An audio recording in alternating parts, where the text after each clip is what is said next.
चलें आज हम हिंदी के बारे में जानकारी लेते हैं। हिंदी 50 नंबर का ऑब्जेक्टिव और 50 नंबर का सब्जेक्टिव आता है। उस 50 नंबर के ऑब्जेक्टिव में 60 क्वेश्चंस किताब से रिलेटेड रहते हैं और 40 क्वेश्चन जो है वो व्याकरण से रिलेटेड रहते हैं। ताए चले पहले हम किताब वाला देखते हैं। आपका लेसन 1 है श्रम, विभाजन और जाति प्रथा, जिसके लेखक थे भीमराव अंबेडकर। पहला क्वेश्चन है, भीमराव अंबेडकर का जन्म किस परिवार में हुआ था? तो दलित परिवार में। कहता है डॉक्टर भीमराव अंबेडकर का जन्म कहाँ हुआ था? तो महू मध्य प्रदेश में। भारत में बेरोजगारी के मुख्य कारण क्या हैं? तो जाति प्रथा।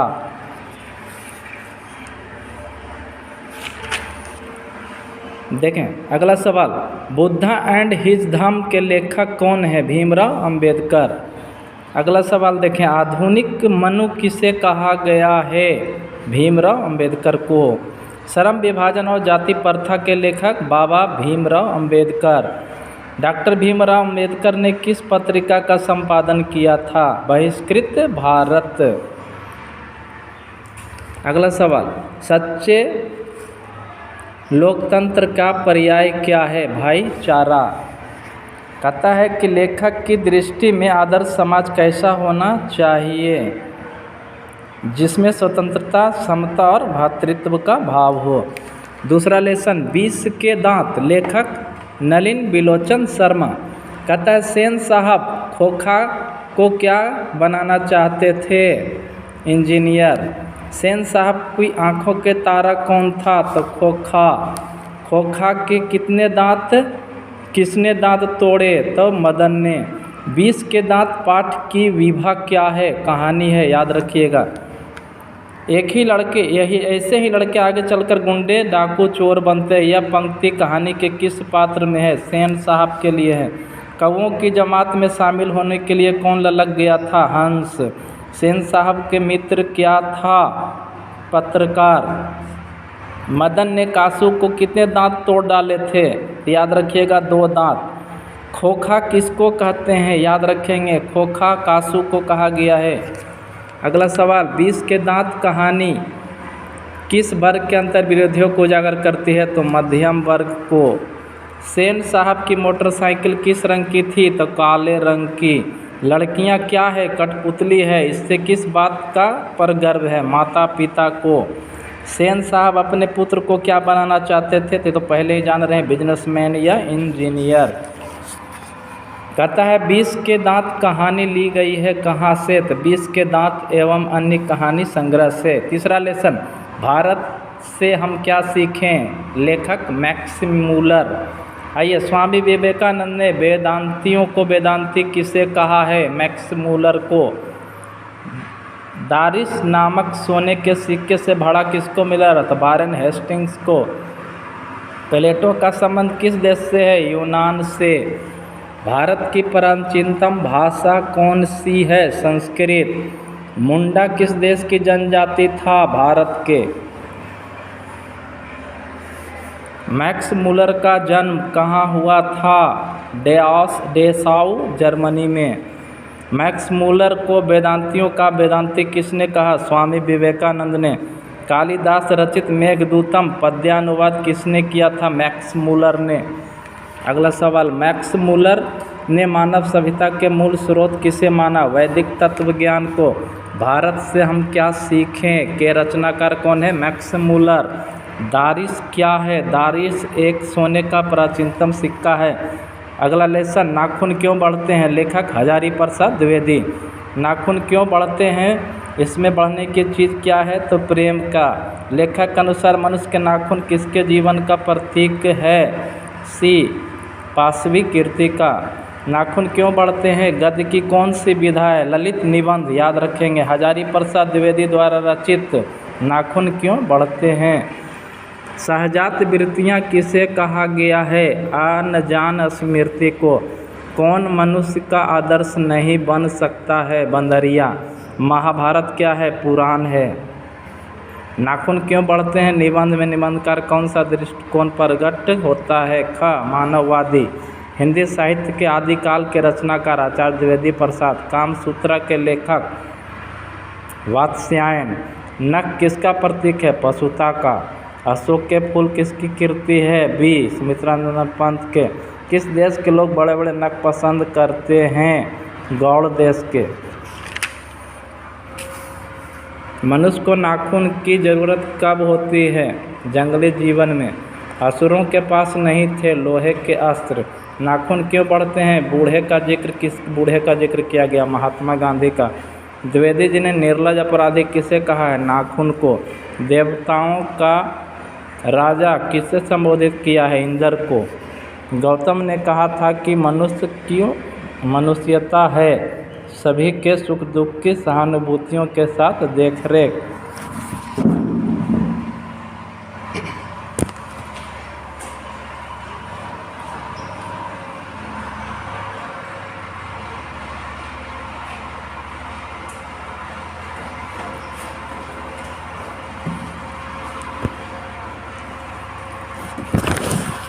आइए अगला लेसन 5 नागरी लिपि लेखककार गुणाकार मूल्य। दक्षिण भारत की नागरी लिपि क्या कहलाती है? याद रखेंगे दक्षिण भारत की नागरी नंदी नागरी कहा जाता है। हिंदी लिखी जाती है देवनागरी लिपि में। हिंदी के आदिकाल के कवि याद रखिएगा सरहपाद होगा। सरहपाद। नागरी लिपि का आरंभ लेख कहाँ से प्राप्त है? दक्षिण भारत से। मराठी किस लिपि में है? मराठी देवनागरी लिपि में। नागरी लिपि किस विद्या की रचना है? निबंध। गुप्त काल के किस लिपि का संबंध है? बी ब्राह्मी लिपि। अक्षरों की कहानी की रचना है? याद रखेंगे गुणाकार मूल्य की। नागरी लिपि शीर्षक पाठ किस पुस्तक से लिया गया है? भारतीय लिपियों की कहानी से। अगला लेसन बहादुर लेखककार अमरकांत। दिल बहादुर नाम याद रखिएगा कहाँ का रहने वाला था? नेपाल के। बहादुर का पूरा नाम क्या था? याद रखेंगे दिल बहादुर। लेखक के रिश्तेदार ने बहादुर पर क्या आरोप लगाए थे? पैसा चुराने का। बहादुर लेखक को क्या कहकर संबोधित करता था? बाबूजी। बहादुर अपने घर क्यों भाग गया था? माँ की मार के कारण। बहादुर कितने रुपये चोरी करके भागा था? याद रखेंगे 11 रुपये। बहादुर को किसकी याद नहीं आती थी? माँ की। बहादुर था कौन जी? तो बहादुर था नौकर। जहाँ प्रतिष्ठा नहीं वहाँ नहीं रहना चाहिए। यह बात किसके मन में उत्पन्न हो गया? बहादुर के। बहादुर पाठ के रचनाकार शुरू में ही बता दिए अमरकांत। अमरकांत का जन्म कहाँ हुआ था? बलिया उत्तर प्रदेश में। आइए अगला क्वेश्चन। बहादुर घर से चलते समय कितनी राशि लेकर चला था? 2 रुपया। बहादुर स्वभाव से कैसा था? हंसमुख और मेहनती था। किसने बहादुर को डंडे से पिटाई कर दिया था? तो किशोर ने। बहादुर पर चोरी का इल्ज़ाम किसने लगाया था? तो लेखक के अतिथि ने। बहादुर के नाम से दिल को किसने हटा दिया? निर्मला ने। बहादुर शीर्षक कहानी के लेखककार याद रखेंगे अमरकांत। जिंदगी और जोक किसकी कहानी है? जिंदगी जोक अमरकांत की। आइए लेसन 7 परंपरा का मूल्यांकन। लेखक रामविलास शर्मा। साहित्य की परंपरा का पूर्ण ज्ञान किस व्यवस्था से संभव है? समाजवादी व्यवस्था से। परंपरा का मूल्यांकन किसकी कीर्ति है जी? तो रामविलास शर्मा की। परंपरा का मूल्यांकन किस विद्या की रचना है? याद रखेंगे निबंध है ये। एथेंस किस महादेश में है? एथेंस शायद यूरोप में होगा। सभ्यता का हर स्तर क्या नहीं होता है? वर्ग युद्ध। परंपरा का मूल्यांकन पाठ के लेखक फिर मैं दोहरा रहा हूँ रामविलास शर्मा। आदिम का शाब्दिक अर्थ क्या है? आदिम मीन्स अति प्राचीन। भारतेंदु हरिश्चंद्र किसकी रचना थी? रामविलास शर्मा की। समाजवादी व्यवस्था की संस्कृति से नाता नहीं तोड़ती है? प्राचीन संस्कृति से। आदिम का अर्थ होता है अति प्राचीन। हमारी राष्ट्रीय आवश्यकता है समाजवाद की।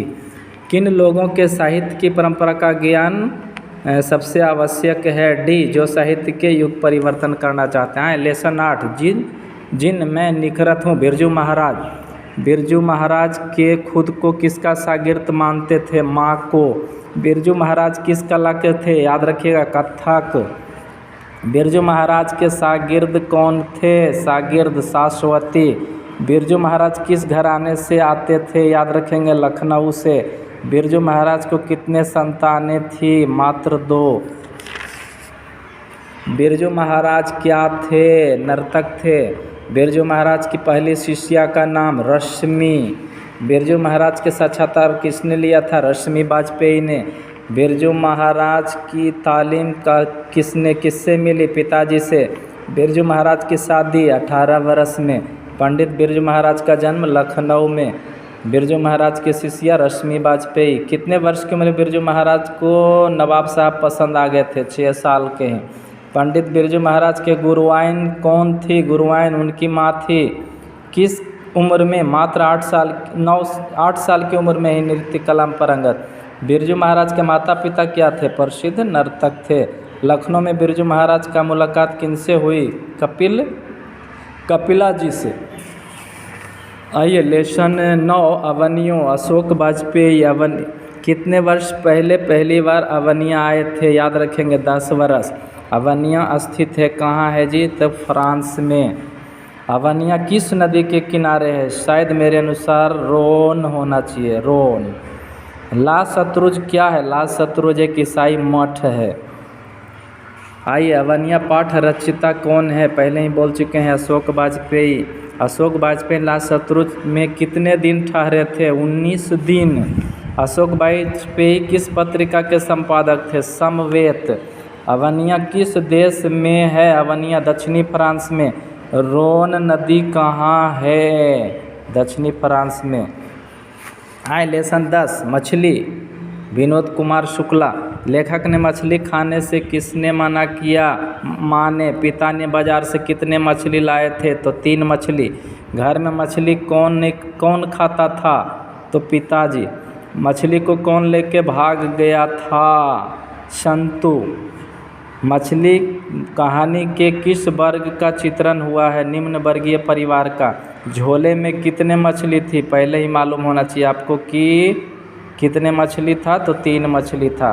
परिवार के नौकर के नाम बताएं, क्या था? परिवार के नौकर का नाम भग्गू था। आइए संतु मछली लेकर क्यों भाग गया? कुएं में डालने के लिए। मछली से कौन डर रहा था? संतु। किसके घर में मछली या मांस बनना अच्छा नहीं लगता था? माँ को। आइए लेसन 11 नौबत खाने में इबादत। जतिंदर मिश्रा। इबादत का क्या अर्थ होता है? उपासना। बिस्मिल्लाह खां प्रसिद्ध क्या थे? शहनाई वादक थे। उस्ताद बिस्मिल्लाह खां के बचपन का क्या नाम था? कमरुद्दीन। सुलोचना कौन थी? सुलोचना अभिनेत्री थी। रसूलबाई कौन थी? गायिका थी। किस चीज़ का बुखार था? फिल्म देखने का बुखार था बिस्मिल्लाह खां को। बिस्मिल्लाह खां के बड़े भाई का नाम शमसुद्दीन। पक्का महल क्या है? पक्का महल काशी विश्वनाथ में लगा हुआ इलाका है। नौबत खाना का क्या अर्थ होता है? याद रखेंगे, प्रवेश द्वार के ऊपर मंगल ध्वनि बजाने का स्थान। शिक्षा और संस्कृति। महात्मा गांधी। आध्यात्मिक महात्मा गांधी का क्या अभिप्राय है? हृदय की शिक्षा। महात्मा गांधी के अनुसार बढ़िया शिक्षा कौन है? अहिंसक प्रतिरोध। गांधी जी ने किस पत्रिका का संपादन किया था? तो हरिजन होगा। याद रखें। गांधी जी के पत्नी का नाम कस्तूरबा। आइए महात्मा गांधी जी का जन्म 2 अक्टूबर 1869 ईस्वी को। गांधी जी के अनुसार शिक्षा सहायक होती है सभी में शरीर के विकास, बुद्धि और आत्मा। यंग इंडिया पत्रिका। यंग इंडिया क्या है? एक पत्रिका है। गांधी जी की रचना है शिक्षा और संस्कृति। गांधी जी के माता का नाम पुतलीबाई था। गांधी जी के जन्म गुजरात में हुआ था। गांधी जी के 2 हथियार कौन थे? अहिंसा और सत्याग्रह। याद रखेंगे। दस्तखतकारी का क्या अर्थ होता है? दस्तखतकारी का अर्थ होता है हस्त कौशल। सत्य के साथ मेरे प्रयोग किसकी रचना है? महात्मा गांधी की। हरिजन महात्मा गांधी। अहिंसा दिवस कब मनाया जाता है? याद रखेंगे 2 अक्टूबर को। आइए काव्य खंड में हम लोग चलते हैं। राम बिना बिरथे बिन जागी जमा गुरु नानक जी। किसको बिना प्राणी से मुक्ति नहीं मिलता है? मूर्ति पूजन वाले को। वाणी कब विष के समान हो जाती है? राम बिना नाम के। गुरु नानक की पत्नी के नाम तृप्ता था। गुरु नानक देव ने क्या कहते हुए प्राण दिया था? वाहे गुरु कहते हुए। नानका साहब कहाँ अवस्थित है? नानका साहब पाकिस्तान में है। सिख धर्म के प्रवर्तक थे गुरु नानक। गुरु नानक ने जगत का सार किसे कहा है? हरि कीर्तन को। किसके बिना संसार में जन्म लेना व्यर्थ है? भगवान नाम के बिना। गुरु नानक के जन्म स्थान नानका साहब, याद रखिएगा। आइए, प्रेम अति श्री राधिका। रसखान ने चोर किसे कहा है? रसखान ने चोर कहा है कृष्ण को। माली मालिन किसको कहा गया है? तो याद रखेंगे कृष्ण और राधा को। रसखान के श्री कृष्ण के लीला ज्ञान किसने किया था? सवैयों ने। रसखान के इष्ट थे, क्या थे मालूम? भगवान श्री कृष्ण। आधुनिक काल के साहित्यकार हैं भारतेंदु हरिश्चंद्र।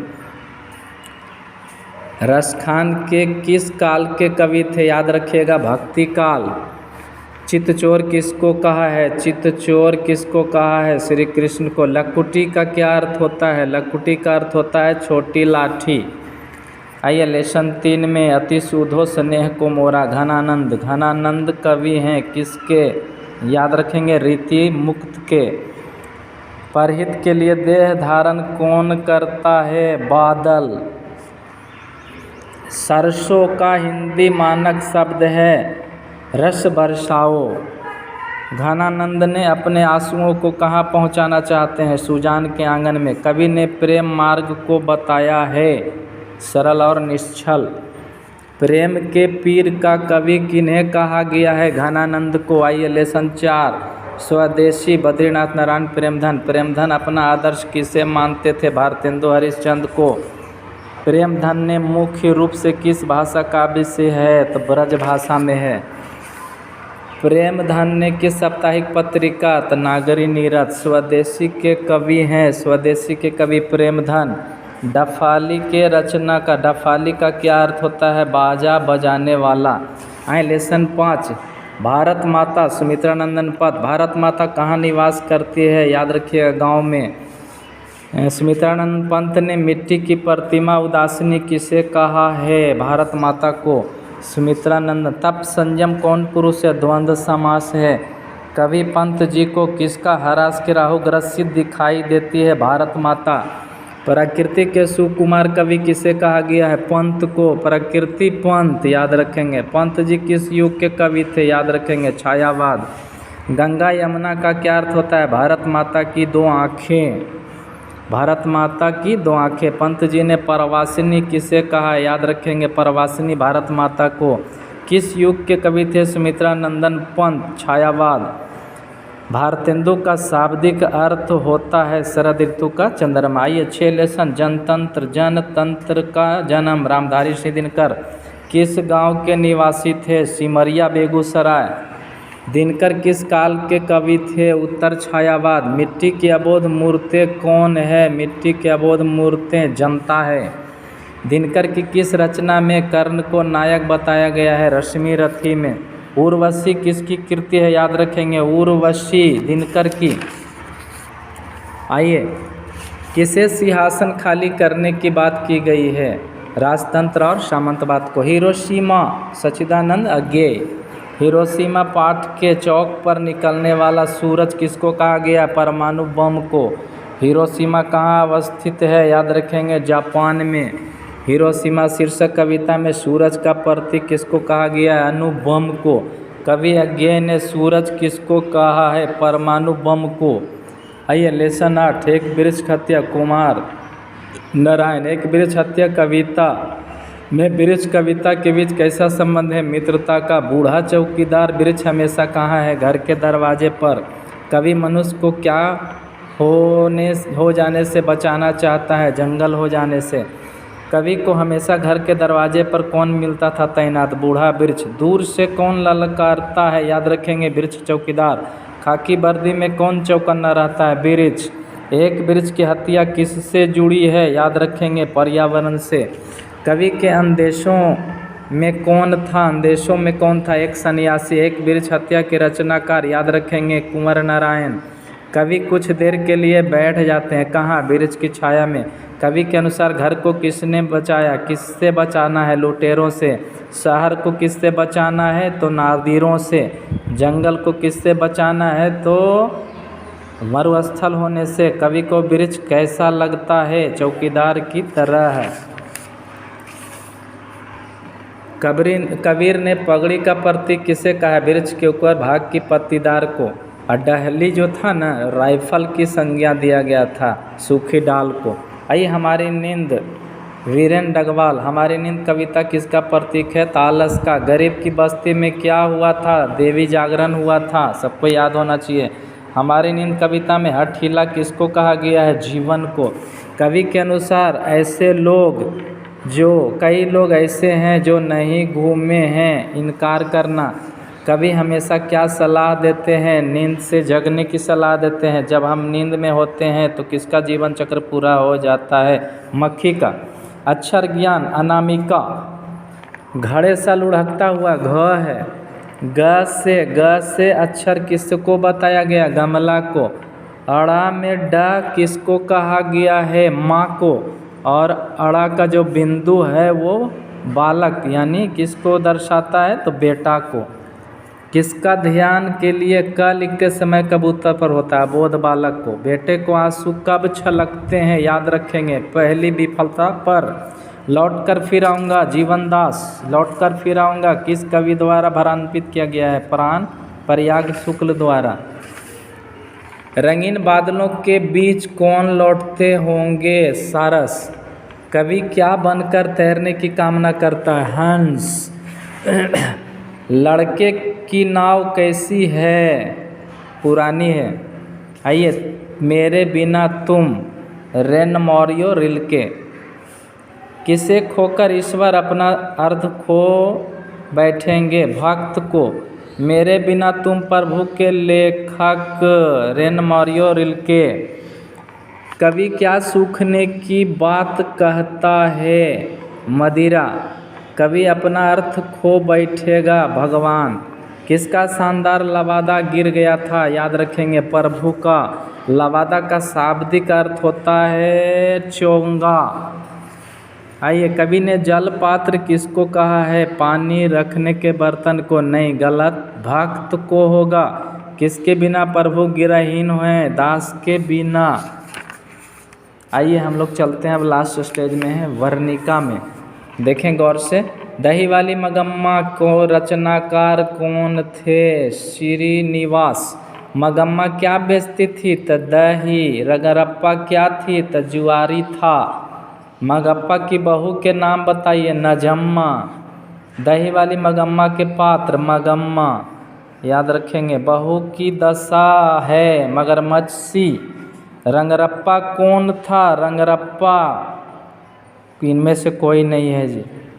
आइए, ढहते विश्वास लेखक हैं, कहानीकार हैं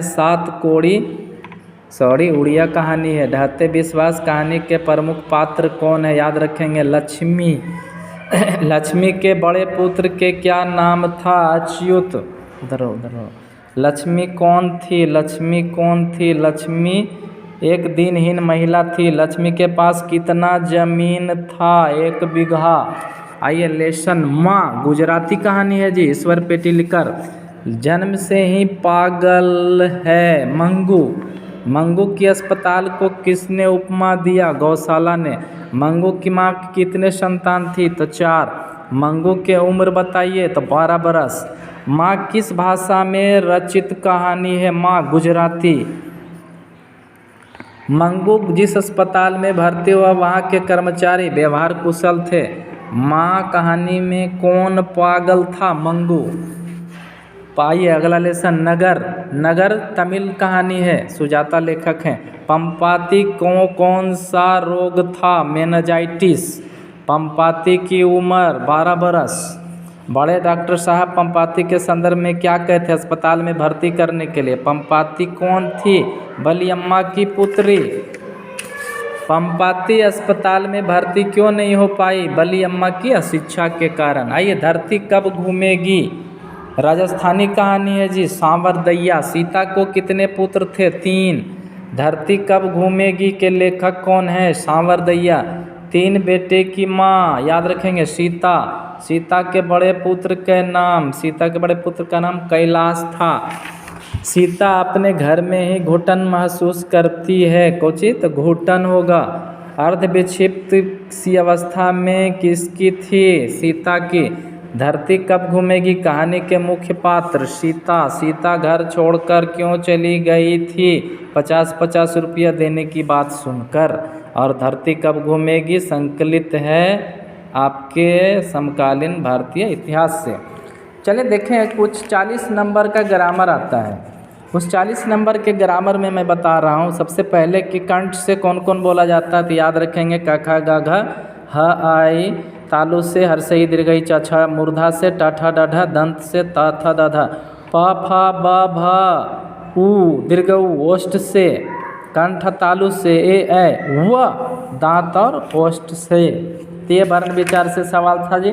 संज्ञा से सवाल रहेगा तो याद रखेंगे कि किसी भी नाम को संज्ञा कहते हैं। व्यक्तिवाचक, जातिवाचक, भाववाचक, द्रव्यवाचक, समूहवाचक। समूह मतलब जो झुंड में हो। कहता है कि वचन, वचन मतलब समझ जाइए एक वचन और बहुवचन होता है। जैसे बहु है तो बहुएं, बहुवचन। चिड़िया है तो चिड़िया, चंद्र बिंदु देके। लिंग, स्त्रीलिंग, पुल्लिंग सब लोग जानते होंगे कि शिष्य के शिष्या होता है, चाचा के चाची होता है, सिंह के सिंहनी होता है, शेर के शेरनी होता है, हलवाई के हलवाइन होता है, घोड़ा के घोड़ी होता है। कुछ वाक्य मिलेंगे आपको देखें। अगला सर्वनाम, जो शब्द संज्ञा के बदले आता है उसे सर्वनाम कहते हैं। सर्वनाम के भेद देखें। पुरुषवाचक, निश्चयवाचक, अनिश्चयवाचक, संबंधवाचक, प्रश्नवाचक, निजवाचक। अब इसमें एक एक उदाहरण मान लीजिए ले लेते हैं हम लोग। वह क्या पढ़ता है तो प्रश्नवाचक वाक्य है। वह आज आएगा एकदम निश्चित है। संबंध काके की रहेगा। विशेषण किसको कहते हैं तो जो सब संज्ञा सर्वनाम की विशेषता बताए उसे विशेषण कहते हैं। विशेषण के 4 भेद होते हैं, याद रखेंगे। गुणवाचक, गुण का बोध कराए। परिमाणवाचक, मात्रा का बोध कराए। संख्यावाचक, संख्या का। और सार्वनिक जो रहेगा सर्वनाम विशेषण, वो आपको वह लड़का अच्छा है और वह जाएगा कहाँ, ये सार्वनिक हो गया। कुछ आपको मिलेंगे काल से तो याद रखेंगे। काल भूतकाल, काल किसको कहते हैं? क्रिया के रूपांतरण को काल कहते हैं। यानी कोई भी काम अभी चल रहा है तो वर्तमान काल, और जो काम समाप्त हो गया तो भूतकाल, और जो आने वाले समय में होगा उसे हम लोग कहते हैं भविष्यत काल। हाँ, कारक, कारक है कि जो क्रिया की उत्पत्ति में सहायक हो उसे कारक कहा जाता है। देखें, कर्ता ने कर्म को करण से संप्रदान के लिए अपादान से जुदाई, संबंध काके की, अधिकरण में पै पर, और संबंध हेरे हो। तो जिस तरह से वाक्य रहेगा, जैसे वृक्ष से पत्ते गिरते हैं, जुदा हो रहा है, तो यहाँ पर हो जाएगा अपादान कारक। संधि, संधि जोड़ को कहा जाता है। 3 गो होता है, स्वर संधि, व्यंजन संधि, विसर्ग संधि।